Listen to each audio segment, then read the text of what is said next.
Welcome to New Wave Global, ladies and gentlemen. I'm Asad Ejaz Butt. Ladies and gentlemen, I'm joined by one of Pakistan's most known and famed economists, Nadeem Ul Haque. He was a former IMF economist, later joined the public service in Pakistan, became deputy chairman of the Planning Commission, recently serving as Vice Chancellor of the Pakistan Institute of Development Economics.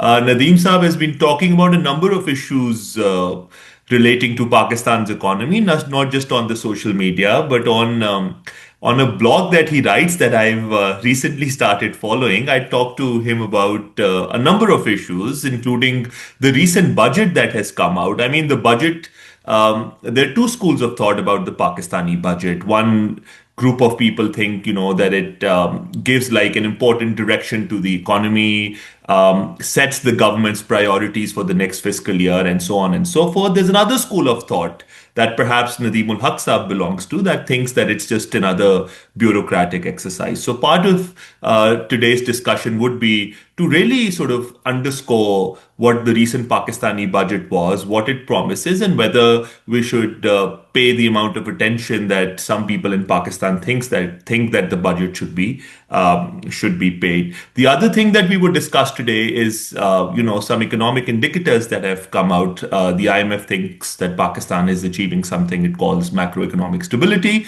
but there are people who dispute that claim, especially based on the slower growth rates in agriculture and the large-scale manufacturing sector, the two real productive sectors of the economy. But let me first welcome Nadeem Saab. Nadeem Saab, thank you so much for joining me. Walaikum salam ji, bilkul theek. Thank you very much. Pleasure joining you. Always had a good time talking to you. Bataiye. I'd like to talk to you about the civil service reforms as well.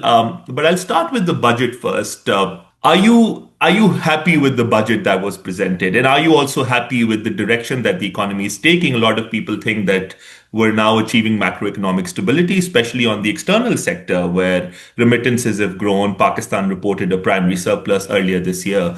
Do you think that those are some good signs? Folks, there are two ways to approach the budget. One is like the Pakistani economist. If you get them on your show, they'll all say the budget is, tax target is 14 trillion. The spending target is 22 trillion. 1 trillion is the PSTP. They'll cite you all the numbers in the world because people think economics is all about numbers. And the more numbers I can recite you from the economic survey, the better the economist I am. Unfortunately, I went to the wrong school. I went to Chicago and not to Harvard. And in Chicago, Milton Friedman and, his ilk, Gary Becker, Robert Lucas, they told us economics is about reality and not about numbers. And numbers are interpreted by people. Numbers are not static. So I look at the budget very differently. What I would say on the budget is, I've seen many budgets. You can see from my nice hair that I'm 40 years old or whatever, but I've seen many budgets. And all budget speeches read the same. The finance minister comes in, makes a few big, tall claims, and then he starts citing numbers. And the numbers are meaningless, as I said before. Pakistani numbers are particularly meaningless. Last 3 days ago, I wrote a paper in the article in the newspapers showing how the growth numbers are false. Just now I'm working on a paper on the other numbers. Okay, fair enough. So let's forget that. But 2 or 3 main points on the budget. Countries where the budget is taken as seriously as Pakistan are the poor countries that never achieve anything. In the US, you never find out about the budget. In Europe, you don't hear about the budget. Budget makes no noise. Budget is like your household budget. It's for the government to work. People think the budget is going to give some policy. The budget can give no policy. Policies stand outside the budget, and then the budget gives you funding for those policies. But there are no policies in Pakistan. So we look to the budget to give policy. And my economist friends look to the budget. They keep asking, what is the resource allocation? What does resource allocation mean? The budget is not allocating any resources. The budget is paying salaries. The budget is paying for their houses. The budget is paying for their cars. The budget is paying for their foreign trips. The budget is paying for you guys to go to Harvard, etc. I mean, budget is all for government expenditures. It's got nothing to do with priority. Or why don't they give education 4%? I'm saying take the 2% away. Why should we give education more money? Education money goes to the education secretary. What does the education secretary do? He's got great cars. He's got wonderful projects. Islamabad, I go around Islamabad and I look, I go around Lahore. There are a number of directorate of education. There are a number of these nice buildings in which bureaucrats sit. What goes to the schools? Nothing. Secondly, for God's sakes, who runs the school? The Secretary of Education runs the school. If you look at Islamabad, the last Secretary of Education was running the school personally, right?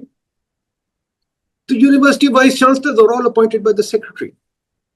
Everything, I was a vice chancellor, I had to go to the secretary for every little detail. Even if I had to go and present a seminar somewhere, I had to bloody well take permission from the secretary. So please save your money.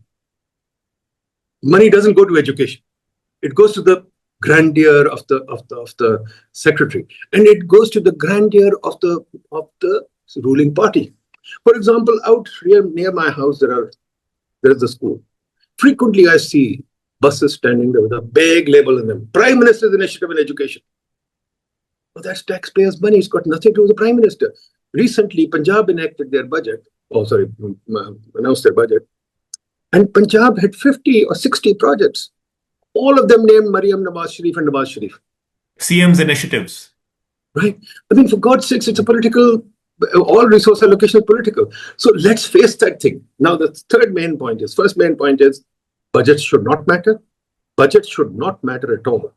I know people, I myself, everybody, for example, people needed to buy a car, they said, wait for the budget. People needed to sell a house, wait for the budget, right? All transactions stop. And as I keep telling you, Asad, I keep telling people, GDP is a sum of all transactions. If you stop transactions, you kill GDP. Like the famous Chicago example, if I break your leg, GDP increases because you have to get medical services, and then probably you have to sue me. So all those increase your GDP. So for God's sakes, when you kill transactions by your budget, you've destroyed the economy. So that's the first thing, beyond the budget, that you have to think about. And we have to make the budget non-political. Now, the biggest mistake in all budgets is they create speculation. Do we need speculation? The government tells us there's speculation in prices, speculation, but you are creating speculation yourself. Why are you creating speculation? If you have this tax on, tax off policy, like the Prime Minister said last year, we'll put on tax on salaries, super tax on salaries, right? This year says we're going to give you relief. I think it's a stupid thing. When you're studying economics, think about it. Our tax policy does not conform to any economic thinking.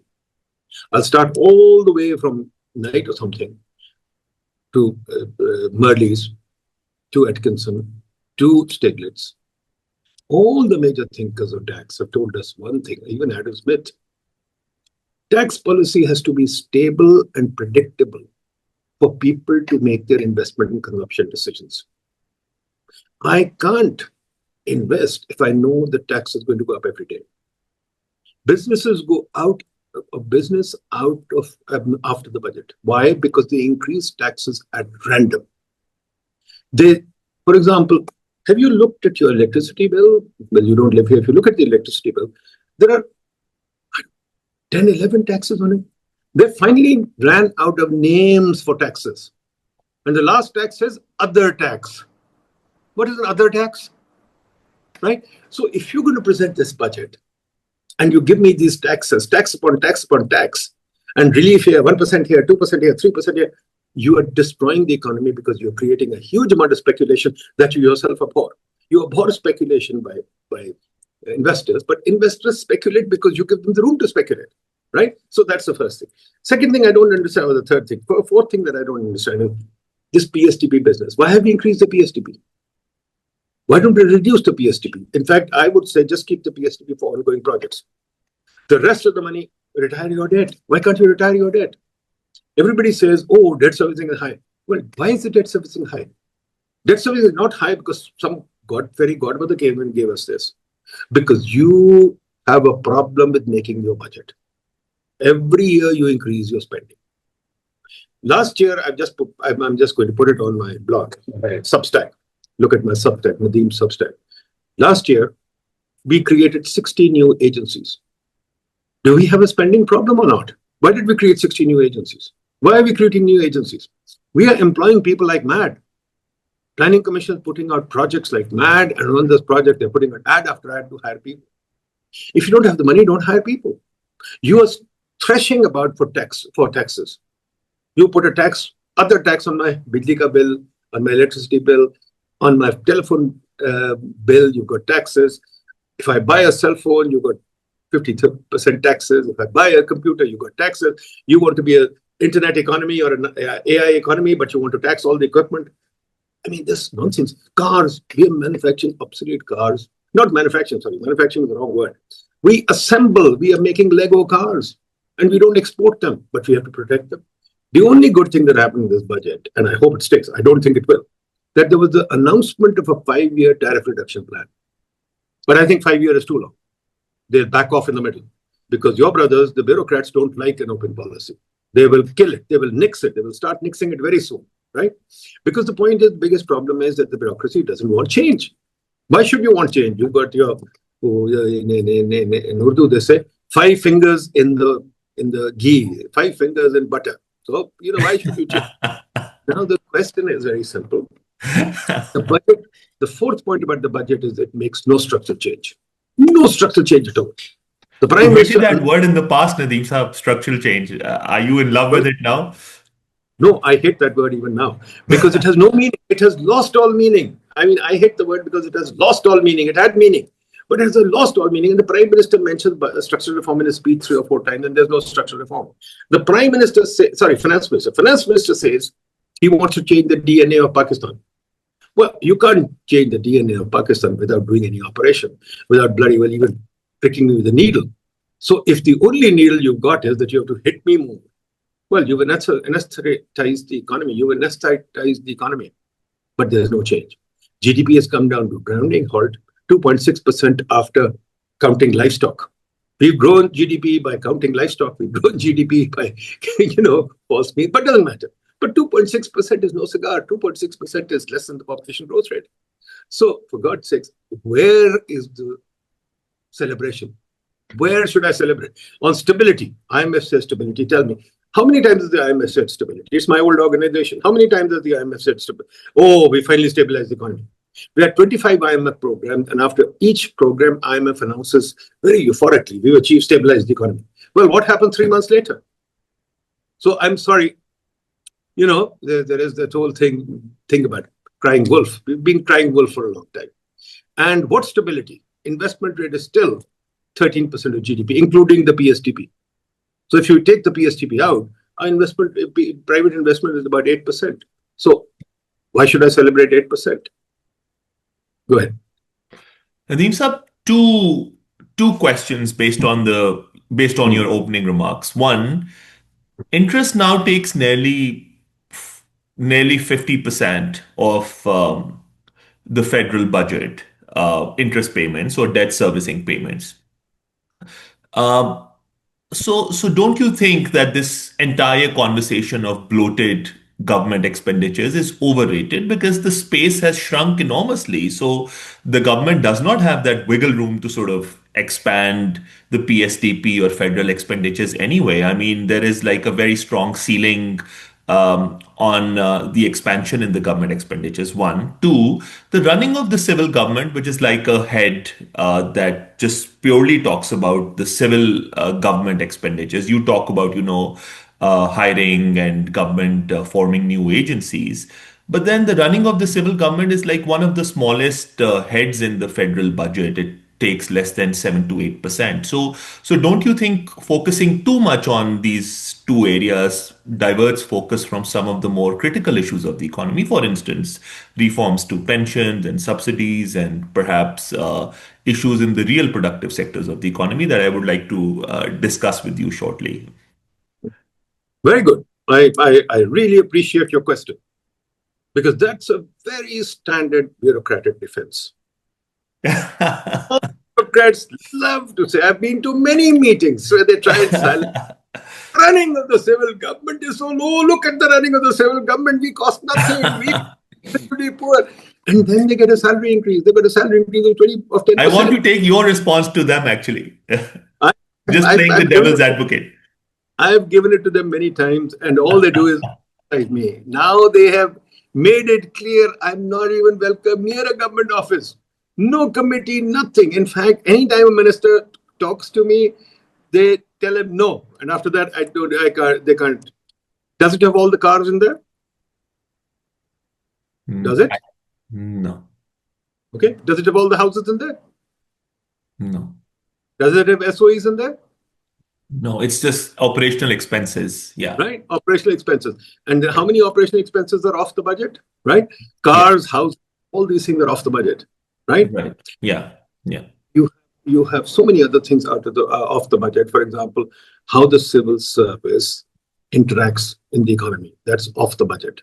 Right? You run huge imbalance in the SOEs. That's off the budget. Right? So I would say when I consolidate all those, the running of the civil government can be anywhere up to 40% of the government. Because quite frankly, we don't want to do good accounting. Take a look. This is another of my criticism on the budget that I wrote in an article recently. Why don't we move to the modern accounting system that came into being 200 years ago, which is a accrual system? Why are we still stuck on the old system, the cash-based system, that as the cash goes out, they record it, they don't record as the transaction happens? So they record months later. The world has moved. This is double entry. They don't move to double entry. They don't move to a cash-based system, accrual system. Why don't we move that so that we find out what the picture is? Secondly, tell me, PIFRA, a famous bureaucratic World Bank project, has been in place for 20 years now. It has spent how many $1 million? Hundreds of $1 million, not $1 million, hundreds of $1 million. Where is PIFRA? What has it done? Right? And also, your running of civil government doesn't include the projects that come into being. Right? All the projects that come into being are off the budget, especially donor projects. And then when the donor projects come in, the cost associated with the donor project, when the civil service goes there and becomes a consultant and makes policy, that also is not in the budget. Right? So running of the civil government, I think once we have a good system of accounting, then I can talk to you about it. Right? Secondly, debt servicing. Debt servicing, I'm afraid, is the mistake of the bureaucrat of the past. The bureaucrats have to own debt servicing. They love to take debt. When I was in the planning commission, I used to argue against it. They would always veto me down. And Secretary EAD takes debt because he has to get foreign trips, right? Because he's on the board of so many of these companies. He gets 10,000 from the World Bank, 10,000 from EA, from Asian Development Bank, 20,000 from the Islamic Development Bank. So he's invested in getting loans, right? So for God's sakes, they don't take ownership of these things. Who wants to run for example, the debt office? Who runs the debt office? Debt office is run by the civil servants. Why don't we have a proper debt office? We've been talking about it for 30 years now. We don't have a proper debt office. National savings, whatever, national savings, you know what I'm talking about. Yeah. That is run by servants. What do they do? Even today, they don't have a proper electronic system there. You go to any branch of the National Savings Office, the bloody old people who have invested in there are standing there in line for all day outside in the heat. They don't even have an air-conditioned office for them. So for God's sakes, let's be clear, right? We have to look at the system as a whole. And what the civil servants love to do, what you guys love to do, is talk about, hey, don't disturb the status quo. We are not a problem. Well, one of the biggest problems of civil servants, I'll take, for example, very simple. As I said, the economy is a sum of transactions. Transactions, as I said, if I break your leg, GDP increases, right? Now, transactions, who impedes transactions? Who's in the middle of all transactions? If I want to buy a house now, they've come up with a new system. If I want to buy or sell a house, I have to go to the FBR to get permission. Now, every time I get permission, if you read economics, just Ronald Coase's transactions costs, or Oliver Williamson, or all these other guys who've written about it, transactions costs are important. In fact, they're the most important thing in the economy. If I'm going to do anything, if I'm going to buy or sell a house, I have to get a permission from the FBR. Then I have to get a permission from somebody else. Then I have to get a permission from somebody else. We've counted the number of permissions. The number of permissions are huge. NOCs. What is an NOC? Have you please go to the US tomorrow and investigate in Boston how many NOCs do you have? I bet you have no NOCs. You have permission, yes, but no NOCs. And permissions are very clearly marked with rules. If you follow the rule, they'll give you permission. And they don't wait for 10 years. Here, permissions are, you have to go to the offices with affidavits, with this, with that, huge file. And every time you have to go and show the original file. You can't show a copy. Then you have to triplicate, sextuplicate files, etc. Isn't that a cost of the running of isn't that a cost of running the government? I incur the cost. The bureaucrat doesn't incur the cost, but we incur the cost. So please put that in too. Once you put that in, the running of the civil service goes, the running of the government goes up by over GDP. That's the cost of having the service, not running it, sir, right? No, I pay for the cost. That's a tax on me. Please go back to your economics. Famous Hunt. Whatever tax you put on me has a deadweight loss. This is the deadweight loss to me. It's a cost to me. So it's a cost to me. It has to be put. It has to go somewhere. It doesn't go in the air. So I have to put it on the bureaucracy. What do I else do? If you could have an electronic system where I could just simply file whatever I need for permissions, clear, I would get it done in 5 seconds. Why do I? For example, when I started this, I tried to open a company card. It took me 3 weeks to open a company. Then we opened an account. It took me, and this is because I could use influence, right? When I opened an account, it took me another month to get an account. Now, even though I have an account, the restriction is we can't transfer money electronically, right? So, I mean, these restrictions are they're costly. They're not free. So, I mean, please don't simply say, oh, these are losses. Okay, it's a deadweight loss. If it's a deadweight loss, it still has to go into the running of the government because the government wants to do it, not me. Nadeem sir, whenever we discuss, these kind of reforms that should happen in Pakistan, especially to the civil service, the one reason that keeps coming up, and it's been bandied about by everybody, is that there is a very high political cost of these reforms. But then we've seen one-page governments where Pindi and Islamabad are both on one page. We have like a one-page kind of hybrid setup right now. So there's a lot of support for such reforms. What do you think stops them? Why have subsequent governments failed to do any kind of reforms, be it subsidy reforms? We've heard about pension reforms, and of course, the biggest reform, as you say, is the civil service reform. Why hasn't, I mean, I understand bureaucrats are strong, they have patronage, they have a rent seeking behavior. All of these things have been said. I mean, I have been part of the service. The secretary cabinet or establishment is not as strong, I know this, to sort of defy the prime minister or people sitting in Pindi. I mean, the people sitting in Pindi, I understand them not wanting to have any transparency on the military budget, but I know that they want to do civil service reform. They want to sort of apply those reforms, if not to themselves, but at least to the civil service. Why hasn't anything been done? I think that's a very, very interesting and the most important political economy question that needs to be answered. I agree with you totally. My view is very simple, and it's just a view because I think we really need to get deeper into it. The issue is we've had about, I think, 30 or 40 reform reports. Right. But those reports have been on the margins. The government commissions the report, civil service don't want, from day one, they start sidelining the report. They start the process of putting it out. Second thing is all procedure and everything is in the hands of civil service. Even if the Prime Minister wants to do something, the civil service has to sign onto it before it will happen. Prime Minister cannot do it in the civil. And yes, the civil service is a very compliant servant, but they have this ultimate whip that they can put you in officer in special duty, or they can transfer you to the boonies or something like that. So that remains it. But at the same time, everybody is invested in the system. Just as the civil servants, I mean, the ministers want cars, the ministers want houses, the ministers want foreign travel, the ministers want everything. So the secretary also gets it and provides it to them. When the secretary gets it, national secretary gets it. Yeah, Asad Sahab, I remember when I was a kid. I mean, I remember meeting Justice Cornelius, for example. He didn't have a car. He didn't have a public sector car. He only had a private sector car. I remember meeting many judges, chief secretaries, etc. They never had a car. They had a private car, simple. And their children who used to go to school with me never actually came in an official car. They hardly anybody came to school in a car, first of all. We all used to either walk or bike to schools. Now everybody comes in a government car. So everybody's invested in that system. That's why I keep saying, I've thought about it a lot, that the linchpin reform would be if we can change our compensation system. Right now, our compensation system is a very, what do you call it? It kind of, it's a system for showing power. It's a system for showing your elite presence, right? Like vanity based. Right. So if you have an official car, right. somebody, right. If you have an official car, you go through the barrier. If you have an official car, you get to the inner lane in the airport. If you have an official car, you can go into the secretariat, right? So that's very important. I don't have an official car, so I'm going to be stopped by the policeman, right?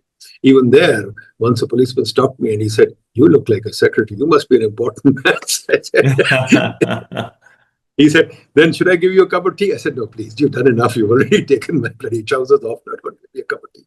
So the point is very simple. We have to get rid of the elite privileges. We have to bring them down to earth.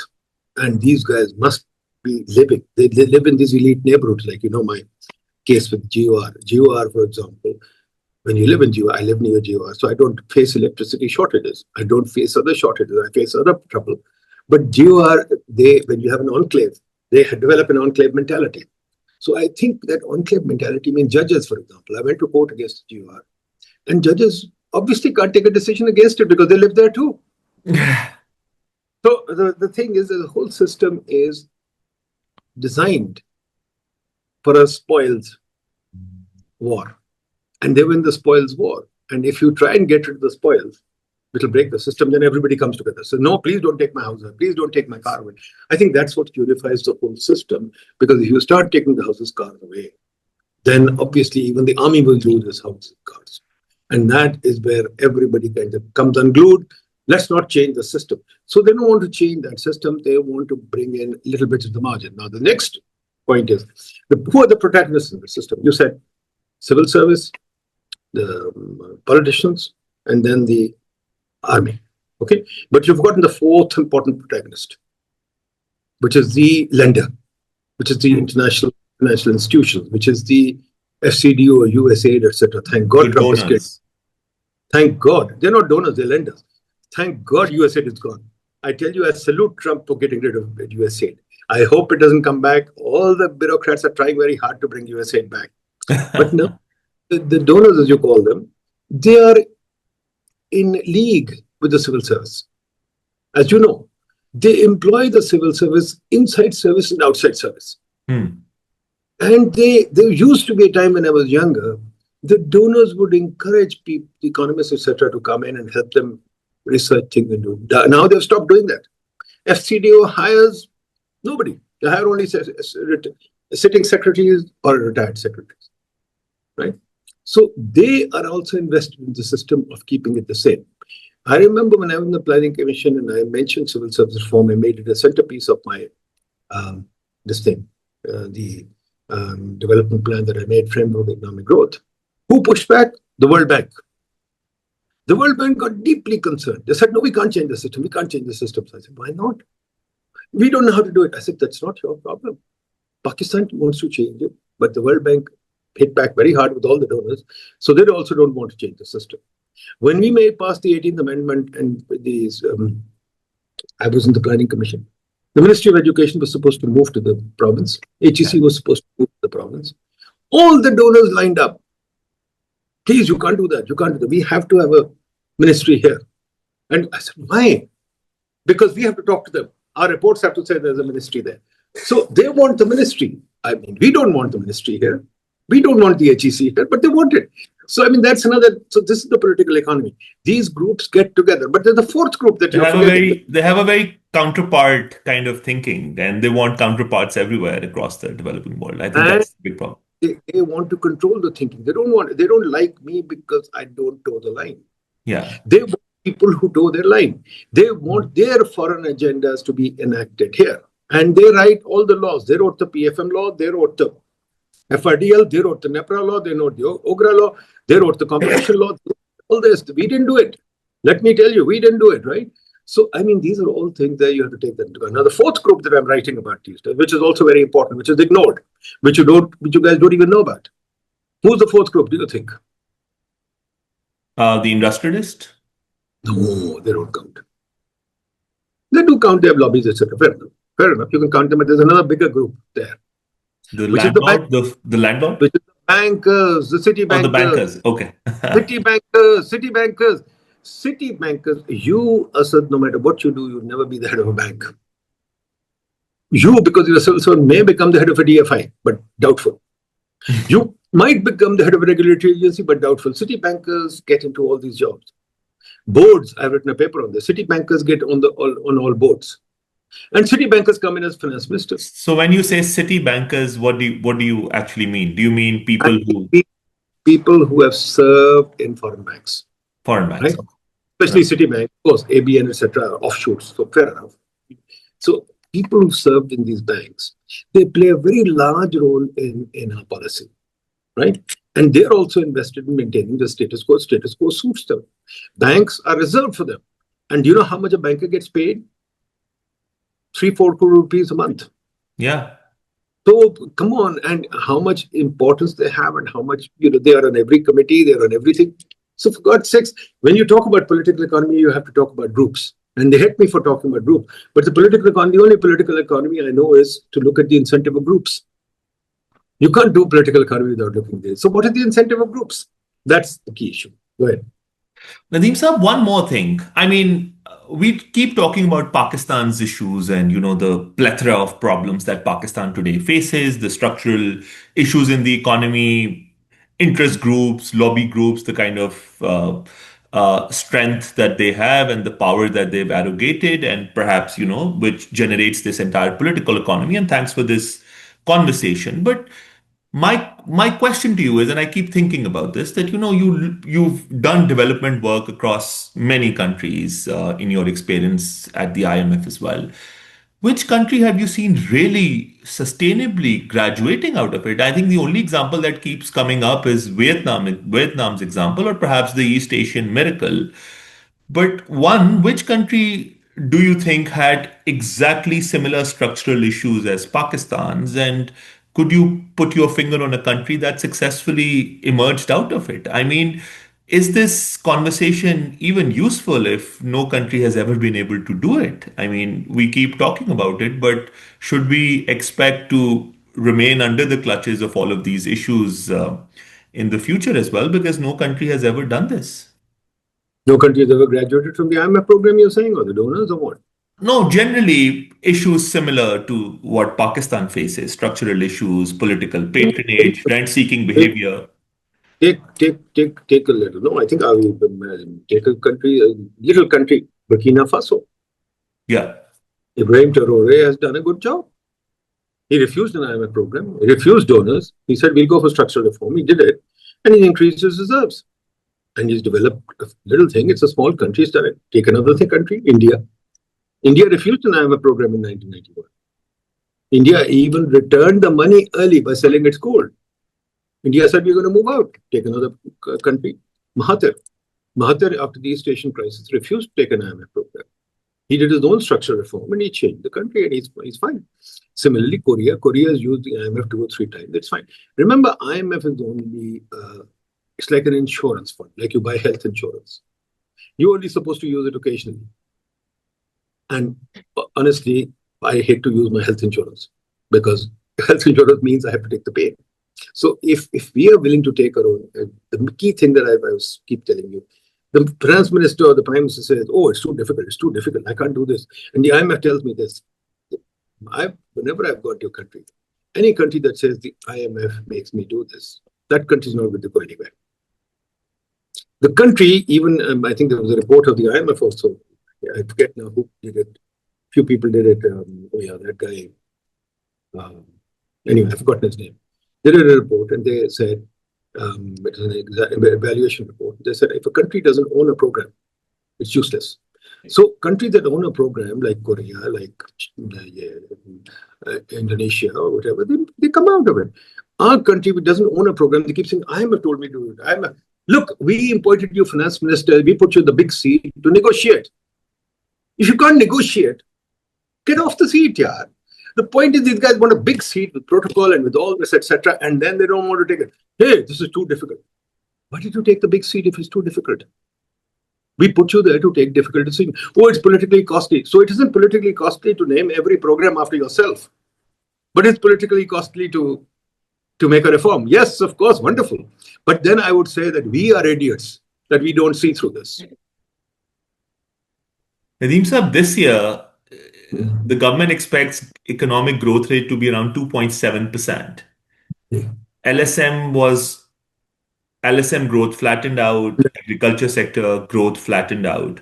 If the government didn't increase the size of the PSTP, next year's growth outlook could have been negative. That's one comment on the economy. What were the other options that the government would have had, looking at how LSM and agriculture sector, the real productive sectors, are performing? I mean, other than the PSTP, the government people say we don't have any choice. That's the only discretionary option we have to sort of foster some level of growth in the economy. Asad, please look at the research on PSTP. I put some on my website too. Please take a look at it. I mean, how does the PSTP impact the economy? There's at least 5 studies that I know of, that I've documented, that show that the PSTP does not help the economy. There's lots of evidence to show that PSTP does not catalyze private investment. Its primary role is to catalyze private investment. There's also evidence to show that the PSTP does not raise productivity. There's also evidence to show that PSTP does not raise growth. So I don't see, PSTP is a political enterprise. Every M&A gets, lump sums of pay. They take select projects. I won't even accuse them of corruption, etc. But the PSTP can be effective with good project evaluation, project citing, and project enactment. When we know those systems are broken, and when we know they're politically influenced, how can it work? Right? PSTP, they keep approving projects. I was there, I remember. If I would reject a project, the Prime Minister would call me and say, approve it. Right? MNS would come to my room and push me to approve projects. And Prime Minister would actually take some money and say, okay, this is allocated for MNS. You can't even touch it. They can spend it as they like. So it's a broken system. I've written a book on that. For God's sakes, fix the system. PSTP, in fact, now I don't even know. This is what I call, you might have read about it, this is what I call the HEC model. Yeah. You know what HEC model is? Please explain to your viewers what the HEC model is. So it's the HUC and the Harvard Advisory Group model, right? Who's the HEC?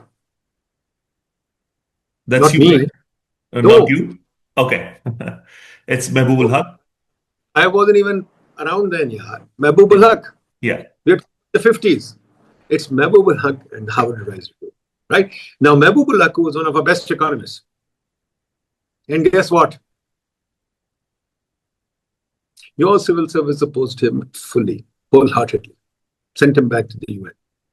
And he's the only person who's never been, apart from Salam, one of the greats, he's never been decorated. Pakistan has never given him a medal. I can tell you the people who got medals.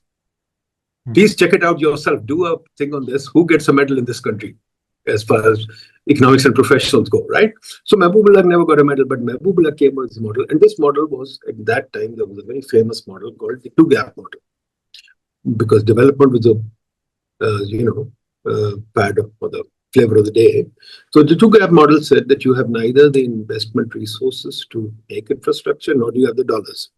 So you should do projects for making infrastructure and borrow money to do those projects. So based on that model, we developed the PSTP system. Now it's 50 years or 70 years later. We're still running that system.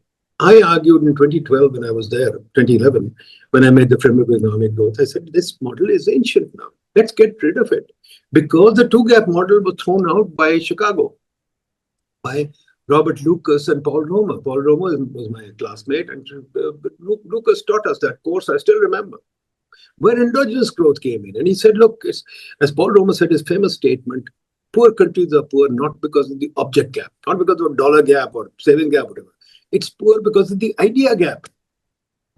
And we are still following the PSTP. And PSTP, what is PSTP? I've written about it many times. PSTP is a brick and mortar institution and a broken instrument. And I have been trying to reform it since 2011. But again, it's one of those things that suits the status quo. Look at the protagonists, right? I mean, the politicians get their cars and things from PSTP and their grand projects where they can name it after them. They get to do their lovely things like, oh, I want a university in my district. Does your district, I had this conversation when I was there. One guy came to me, I want a university in my district. And I said, no, you can't have it. He said, why? Don't we deserve one? I said, look, universities have to be situated in a place where there's enough density, where you can get professors. In your place, you can't. He went to the president, got his university. Today, that university is lying empty. You tell me we've got 2,260 universities. I've done two studies on that. They're useless. You're handing out useless degrees, but yet all ministers come and they want another university. And all the university ends up being is a brick and mortar subject, right? And all universities are applying for more and more brick and mortar. So the PSTP is a broken instrument. We have to revise it. I said at that time, and I put a book on this too, we have to move to be an outcome-based system. PSTP is an input-based system. We have to move to a performance-based system. We have to move to a system where we incentivize productivity changes. PSTP just puts money in and doesn't do, for example, my other favorite hobby also is PSTP creates assets that don't do anything. My favorite one is that I just put on a WhatsApp group too. PSTP has created 100 stadiums in the country, but there are no games. PSTP has created convention centers, but nothing happens there. PSTP has created auditoriums, but nothing happens there, right? PSTP has created universities, which are absolutely useless. So PSTP is creating assets that give no return. PSTP is creating these flyovers and underpasses that are totally useless. Why are we creating so many flyovers and underpasses? Why are we creating these wide highways in the middle of cities? And then we increase our sprawl and we increase the fuel bill. Once we increase the fuel bill, then we cry, oh, the balance of payments has gone up. There are linkages in the economy and we don't study the linkages. We think of them as projects. That's the problem. We shouldn't stop thinking projects. We should think reform. We should think productivity. We should think moving forward. And the donors also like the PSTP because that allows them to think in projects. So the whole status quo is not going to change PSTP. So Nadeem Saab, as I've understood, you're not, and correct me if I'm wrong, you're not a great fan of taxing people more. You're not a great fan of taxes. No, Your in fact, I've focus written about as it an many times. economist is on the expenditure side. So your mantra is control expenditures, don't overtax, and that's how you stabilize the fiscal side of the economy. Is that what you're saying? That's my first Okay. question. The second question is, in your conversation, the only thing I see is fiscal policy. And so I want to sort of ask you that philosophical question as well. We've gone overboard, I think, but I have so many questions to ask you. Why do you think that fiscal policy in an economy like Pakistan is so salient? Why not discuss monetary policy? And I've been trying to nudge you towards taxes and the external sector, but you seem sort of disinclined to discuss monetary policy and perhaps focus more on the fiscal policy. Do you think fiscal policy is more salient, and is there a reason for that? Yeah. Look, I'm just going to read out something to you. Please listen to it carefully. Right. The one big, beautiful bill is a massive legislation package combining tax cuts, health and welfare reforms, defense and border funding, energy rollbacks, judicial tweaks, and AI deregulation. What do you hear here? Tax cuts, reform, and AI and deregulation. Buzzwords. Yeah. Do we follow them in Pakistan? No. Right? Unfortunately, I'm not talking fiscal policy at all. Sorry, I don't. If you got that impression, I'm wrong. I think tax cuts are very important. I think, quite frankly, not tax cuts, sorry. I'll say we need a stable fiscal policy. Stable. Not changing we don't want budget speeches. Forget the budget speeches. Give me a 10-year budget horizon. Tell me that you're not going to make any changes in the 10-year budget horizon. That's the way the world works. US works in a 10-year horizon. Give me a 10-year budget change. Now, when you change anything, the policy like the one beautiful bill comes out, give me a policy like that. Don't give me this crap that I'm going to change fiscal policy today, tomorrow. That's a bad way to run policy. One beautiful bill, like it, don't like it, disagree with it, I don't care. But that's the way the world works. Reagan gave us a tax reform. Trump gave us a tax reform. Bush gave us a tax reform. We are into the fourth tax cut in the US, right? And we have, at the same time, we've been increasing our taxes. And we put tax upon tax. My point is very simple. We need a very simple tax policy. I've written a whole book on this. We have to have a simple tax policy, not a complicated tax policy. Simple tax policy is we have to have tax cuts, both on income and corporate. And we have to have a good VAT system, again with a tax cut. And we have to start applying it carefully, not change the law every day. We have to reduce transactions taxes, right? And if we take this system, and we have to reduce import tariffs. Once we take this map it into the system, and we have to have, as the principles of economics say, two major principles. We have to have no distortionary taxes. There should be no tax which taxes the pen differently from the cup. Pen and the cup have the same tax, right? Because it should not disturb relative prices. Second thing is there should be no taxes that harm entrepreneurship and effort, which should incentivize us to do things. Third thing is transactions taxes should be minimized. Fourth thing is that public services can be directly paid for rather than through taxes, right? So we can do that. So if we apply the principles of taxation, we can get a stable tax policy that will remain stable for the next 10, 20 years. And then increase digitization, etc. Taxes increase as you reform your economic system. Right now, even paying taxes is very difficult, right? And then there are huge difficulties. For example, the VAT or the GST system relies on refunds. Now, if you don't have refunds, if you have a tax system where you collect taxes and you don't want to refund it, because although the system has refunds at the center of it, if you don't refund the system collapses. So the tax system doesn't want to refund the system because we haven't created an automatic refund system. If you go to England, for example, you see you pay GST, you can even get your refund at the airport. You don't have to wait around to get your refund right there. So I think these are systems that we have to work on very carefully. It won't happen by fixing an absurd target and taxing again. Now, on fiscal policy, the problem is that the fiscal policy does not give monetary policy control. Fiscal policy ensures that the monetary policy funds the deficit. But again, on monetary policy, we want to talk about monetary policy. Let's go to monetary policy. It's very simple. Monetary policy should be very clearly targeted to fixing the inflation rate. And I don't think we need a low inflation rate. I am one of those who said we need an inflation rate of anywhere near double digit.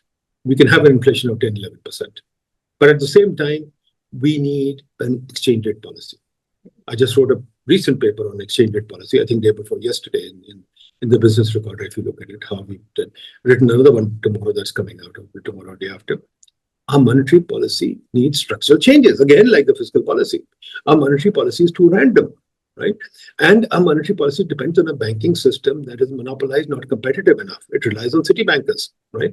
We need to get a banking system to move. Why can't we have a banking system that's more dynamic, that doesn't just fund the government, that just has to come out, but it has to fund the government, that has to come out with new products. It has to be a risk-taking enterprise. But then if the central bank doesn't want them to be a risk-taking enterprise, then you're stuck. But we don't have to have a banking system only. We can have an MBA, a non-bank financial system too, that can work very well. Now, the state bank killed the non-bank financial system because they wanted to empower the banking system. I think we need a healthy non-bank financial system. You see there's a huge non-bank financial system in the US. We need that. We also need a stock market. I keep talking about it. Our stock market is tiny. And we don't have any big companies in the stock market. So there's a huge amount of reform that needs to be discussed, that needs to be talked about. I talk about it everywhere. I've given a number of talks on this. I write about it all the time. But your brethren, your community, your cartel says, hey, don't talk to him. Because they like those economists who come there and say, you know what? Let's raise some taxes by 0.5%, and let's give education to more, and let's you know what, the PSTP should be 110, 20 billion, which is peanuts, which is bullshit. We need to get, if you go back and look at your economics, what did Asimov get the Nobel Prize for? What have the last 20 Nobel Prizes been for? They haven't been for these numbers. Behavioral economics, institutional economics, we need to put that to work. This business of just quoting numbers and pretending we are living in the US won't work. Even the US discusses behavioral economics. And I read out to you what the beautiful, if the beautiful bill wants to cut taxes and deregulate and make policy, what are we learning? Where are we? That's Nadeem Saab, last question, last thing. I've asked too you a late. lot of questions already. It's taken a lot of your time. Thank you so much for this. So, talking about inflation, Nadeem Saab, nobody talks about, I've never heard a single economist talk about unemployment in Pakistan. I mean, Mm. thinking about like a Phillips curve type of a formulation, inflation came down crashing all the way, it didn't come down gradually. And a lot of people say it was like a combination of both supply driven and demand driven factors, oil price shocks, as we all know, and then some COVID related sort of COVID recovery kind of consumer spending that had also gone up post COVID. But then that was kind of controlled by very high interest rates by the government. And then the oil price shock or the supply chain disruptions kind of normalized. And then inflation came down crashing all the way. But then what impact do you think would that have had on unemployment in Pakistan? The reported figure is around 8%, but nobody talks about it. I'm assuming that the number would be much higher. That's my first question. And somebody I was talking to yesterday said, I told them Nadeem Ul Haque Saab is coming on my show tomorrow, said, ask Nadeem Saab about boom and bust cycles. Is there evidence for boom and bust cycles in Pakistan? Because everybody keeps saying that Pakistan, this is the favorite economist toolkit in Pakistan, blame everything on boom and bust cycles, and then on the IMF. But has there actually been boom and bust cycles? Because they think that, growth has never been negative. So it's technically wrong to call it boom and bust cycles. So it's just been high and low growth, but not boom and bust cycles. That's what the person On said. moment cycle, it's very, very, very easy. When the East Asian crisis came, I was sent by the fund to talk to Yeah. some developing countries, and I came to Pakistan, and people said to me, "Hey, look at that!" They were laughing at him. We haven't had a problem. We are doing fine. We are still growing. East Asia, this, so we are doing better. So my standard refrain was, in order to have a hangover, you must have gone to a party. If you never went to a party, you can't have a hangover, right? So boom and bust cycles happen where somebody has a party. We Yeah. never have a party. We remain the same low growth. So please, there's no boom and bust cycle here. Okay, we go to 4, we say, oh, this is a boom. We go to 2, we go to this bust. No, that's not a boom and bust. That's true. But if you take the longer run average, I've printed this chart many times on many of my presentations. In the long run, our growth rate is declining. There's no boom and bust. If you take a long run growth, or if you try and put a cycle in there, there's very little cycle. In fact, it's 1, 2, 3 year up and down, up and down. So there's really no pronounced cycle. So I think this is just political, this is just political hogwash that people talk about. On your other question, sorry, what is your other question? I've It forgotten. was about the question I asked about unemployment and Unemployment. No, unemployment is huge, and we don't collect it well, and we don't want to collect it. We don't know how to collect it, right? And quite frankly, it's not unemployment. I think the bigger problem is disguised unemployment. yeah, You tell me, you were in the secretariat. How many people are fully employed in the secretariat? How many people are disguised unemployment? a lot. Right? I used to walk around the corridors in the planning commission, and because mostly minister secretaries are not supposed to walk around the corridors, they're supposed to call people. So I used to walk around the corridors, and everybody would get very upset. So I used to find these people just hanging around the corridors doing nothing. So one day I said, look, why are these people hanging around the corridors? So the secretary put out a notice saying, if you see this guy walking around the corridor, please hide. Look, the issue is very simple. We have a huge unemployment problem. But the unemployment problem is solved by politically giving people jobs. I used to get so many people coming to me saying, give them a job. I don't have jobs. So we've got a huge unemployment problem and a disguised unemployment problem. Secretary, for example, tell me, in your ministries that you've seen, how many peons does a secretary have? How many support staff does a minister or a secretary have? In I am, Pakistan, yeah, more than 20, 25 people with each minister. right. Are they employed for well? No, not all of them. No. Right. I used to have 4 peers. I didn't know what the hell they did. Right. I had 3 or 4 bloody peons, and hey, they serve tea, but That's not a big job, yeah. That's not a very productive job, right? And you go to any place, there are tons of people hanging around doing nothing. So we've got a huge unemployment problem, but I'd go a little further. We have a huge cultural problem now. I've been to, as you know, I go a lot to universities because I enjoy doing it. I've been to about 30, 40 universities, and I've talked to a lot of kids. And I ask them this question all the time. What is your ambition? And most of them say, I want a government job. And I ask them why. They say, I have nothing, but I'll get a salary for life. So now you've created a generation that is looking for a secure life, but with no work. Right. You tell me, I think a society has to grow when they have ambition. If you've killed your ambition and you want these kids who are just looking for comfort and nothing else, and a secure life of a second-rate nature, how can your economy grow? So we did a whole conference on this called Opportunity, and we did this in Peshawar. We talked about it. We wrote a lot about it. But you see, the point and the big thing is, I think, are you guys taught in the Civil Service Academy not to read? Nobody said that explicitly, but Yeah, but I mean, I send all the research to them, they won't read. Now, if you go to my Substack, you'll see I even have put out letters saying, and I know people are very upset with me, saying these letters I wrote to these guys, they never even answered. Right? I used to write letters to people. For God's sake, we've done this research. Can you please think about it? Nobody called back. Right? So, I mean, that's where we are. We don't want to engage on any change. And I know they would call those guys to these committees or meetings who recommend no change. And people like me, your civil service has said, no, don't ever let him near any of us. What do I do? my audience, none of my audience on this podcast knew that I was a civil servant, but you've made No. them you made them realize it, and they would, I'm sure, remember this now. But Nadeem Saab, my last question on a lighter note. Oh my God.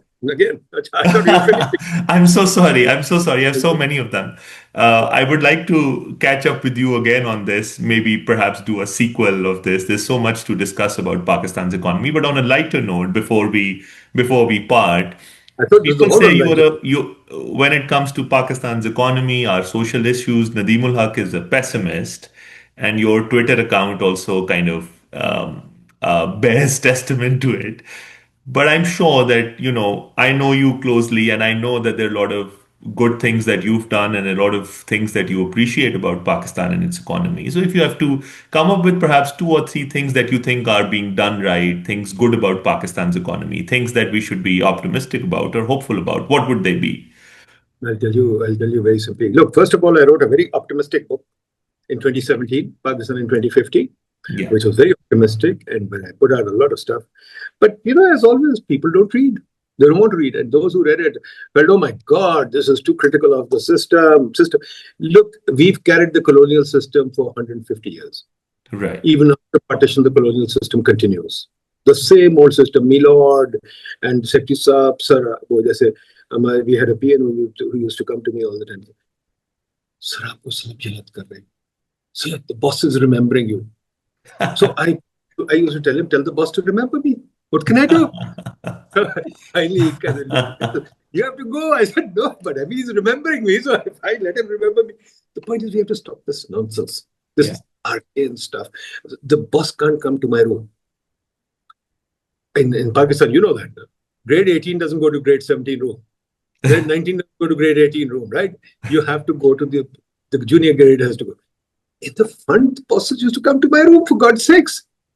So what's wrong? So, I mean, I think there's a huge amount of pessimism that comes from change the system, for God's sakes. This Fite Wali file that you have, this file with a ribbon tied around it, has to go now. We are talking on Zoom. We can do this. I mean, now electronic systems have to come in. Why do we have to get NOCs? NOC is an archaic system. Get rid of NOCs. So there's so many changes that need to be done. So obviously that makes me very, very pessimistic, and it should be pessimistic until we change the system, right? And another thing that I wanted to say, which I've forgotten, that I think, quite frankly, optimism will die if we're ready to change. The world is changing rapidly. I mean, as we speak, Iran might be nuked. I mean, quite real, quite possible. Or at the minimum, Iran is destroyed. And quite frankly, I hate to put it, but people are thinking about us next. And we are caught in this conundrum. What do we do? So I think very little to be optimistic about unless we can change. The only thing optimistic is you've got a young population, you've got a population that can move. If we change, we can change quickly. We can do things very quickly. But unfortunately, if we're not willing to change, then there is only pessimism. What can I say? We can be pessimistic, we can be optimistic. Yeah, there's something really very optimistic, by the way. Yeah, and there are good things about Pakistan. Oh, I want to tell you that. Very optimistic. If you get into the civil service, you get into the civil service, you get everything on a silver platter. You get to be secretary, you get to work for FCDO, you get to go to the best universities, you get everything. Fine. If you become a lawyer, you get to have a risk-free career. If you get a lawyer, you get into a nice chamber, you have riches, you don't have to do anything, just have to go to court and say, Milord, Milord, Milord, and that's it. And you come back, and you go to court once, you go to court twice, and you go 4, 5 times, you keep collecting money. So that's okay. What is good about Pakistan for me is very simple. I'm just going to go to Islamabad Club. I have elite privileges there. I have elite choices there. I have servants. I don't have to do any work for myself. And the British system keeps me well and constant luxury. So it's wonderful. So that way, Pakistan is okay. And again, as I said, I keep telling my children, they don't listen to me. I said them out myself, which is a mistake. If they had stayed here, got into the civil service, they'd be fine. It's life of luxury. You got the GORMS in Lahore, you got Sindh Club in Karachi, you got Gymkhana here. Every city has a club that the rich can enjoy. We've got more golf courses than anything in the world. Golf is the cheapest sport in Pakistan. And we've got more polo grounds than any country in the world. Polo is so cheap. Government gives you horses. Government gives you, it's a subsidized sport. So is golf. So, I mean, those things are very optimistic. And I think I would tell all the diaspora, come back, play golf, play cheap golf, polo, and enjoy yourself. When I was coming for my PhD here in the US, I remember you stopping me and asking me to continue in the civil service and not spend 5 years in a PhD program. But I didn't listen to you, and here I am. Some days regretting also my decision to come here. But anyways, thank you so much for joining me today, Nadeem Saab, and like always, for very, Come very back. straight answers. Thank you so much.